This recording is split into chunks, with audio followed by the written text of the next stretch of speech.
A grassroots effort to restore a precious Bay Area waterway is gaining traction right now. This is what they call Midnight Pass. It's just south of Siesta Key. And I want you to take a look at this entire area right here. From here all the way down about 100 yards, that used to be open, but then it was filled in the 80s.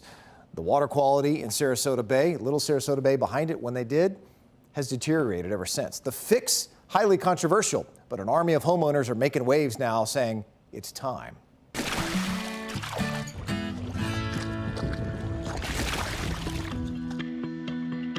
Little Sarasota Bay has a big problem. I wouldn't let my dog swim in this water. The water is murky. A foul sludge lines the shoreline. There's just very little sign of life here. It's terrible. And north of here is not that much better, but this is worse. Brian Martell's seen the fishery disappear before his eyes over the past 30 years. Oh, we had trout, reds, flounder, sheep's head. And His father ran Martell's fish camp, and he grew up running fishing charters here since 1948. Now there's not a fisherman or any fish, he says, to be found. we've got Blackburn Bridge down here, you know, then we got Stickney Point.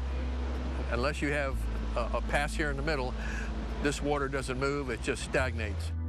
Here's the pass in the 70s with an opening cut by a hurricane back in the 20s, allowing fresh Gulf water to circulate through. Then in 1983, nearby homeowners concerned about erosion were granted an emergency injunction to close it off. Backhoes hit the beach, and the shoreline and marine environment changed overnight. Did they have studies done? No studies, no engineering, and nothing was done. Scott Lewis runs the new nonprofit Midnight Pass Society and the website Restore Midnight Pass. All this dark is right here. This is all dead organic matter. That is not seagrass. Do you see any manatees in here now? You'll see manatees pass through, but there's nothing here to eat. Yeah. Any dolphins? And I wouldn't, dolphins, again, passing through, nothing hanging out. And it's a lesson in contrast from above. They maintain reopening the pass right here, where it was closed off in 1983, would flush millions of gallons of water a day into the bay behind it and reinvigorate the marine environment. And Mother Nature appears to have done just that in St. Pete, when sand drifts closed off the northern tip of Shell Key here years ago, choking off the estuary behind it. But in 2017, Hurricane Irma cut a hole right in the middle of the island, instantly improving the water quality behind it. Marine life and birds swooped in that hadn't been seen there in years.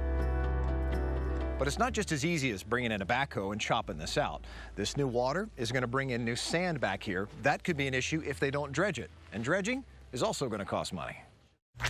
Also, the state had concerns in 2005 and 2008 about harming the beach's turtle nesting habitat, and felt at the time opening it would degrade the estuarine habitat rather than improve it. It's time to bring this back to its natural habitat and have, you know, the life continue here. But State Senator Joe Gruters tells me restoring Midnight Pass is the #1 issue he's been fielding calls and complaints about, and thinks attitudes have since changed. For us to have the marine life, you got to have the seagrass. And for us to seagrass, you got to have the flow moving in and out. He also says he'll lobby the state to pay for it. Welcome news to those who once saw this as their backyard paradise and yearn for its return. It's just terrible. I mean, you know, just look at the color of it right now. Even though we've had some rain, it shouldn't look like this. The Sarasota County Commission has got to take the first step, requesting a permit from the state DEP, and they did just recently vote to at least explore the possibility. The Restore Midnight Pass group will hold an informative meeting coming up next Sunday, and we'll certainly keep you posted if and when any action is taken.